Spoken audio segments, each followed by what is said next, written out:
అమరావతిలో విజయవాడ గుంటూరు కలపకుండా 29 గ్రామాలైతే మున్సిపాలిటీగా మిగిలిపోతుంది అన్నది మనం చెప్పలేదు, చంద్రబాబు గారే చెప్పారు.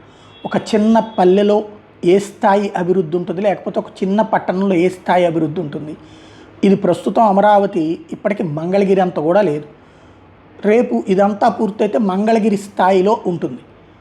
ఆ తర్వాత తెనాలి స్థాయికి వెళ్ళాలి, ఆ తర్వాత గుంటూరు స్థాయికి వెళ్ళాలి, ఆ తర్వాత విజయవాడ స్థాయికి వెళ్ళాలి, ఆ తర్వాతన విశాఖపట్నం స్థాయికి వెళ్ళాలి, ఆ తర్వాత హైదరాబాద్. ఒక్కొక్కటి 15-20 ఏళ్ళు లెక్కేసుకుంటే హైదరాబాదును దీనికి వెళ్ళేటప్పటికి 100 ఏళ్ళు పడుతుందో 200 ఏళ్ళు పడుతుందో తెలియదు.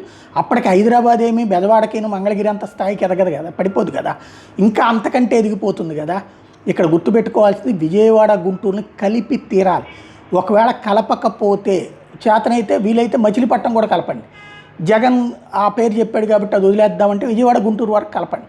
అలా కలపకపోతే మాత్రం ప్రమాదం. అలాగే ఇక్కడ అభివృద్ధికి సంబంధించి ఒకటి గుర్తుపెట్టుకోవాలి.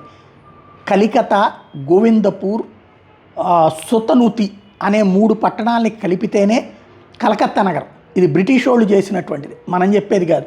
17వ శతాబ్దంలో కలకత్తా అభివృద్ధికి అది 3 నగరాలని కలిపారు అక్కడ, అంతేగాని కొత్త నగరాన్ని సృష్టించలేదు. ఇది మనం గుర్తుపెట్టుకోవాల్సినటువంటి అంశం.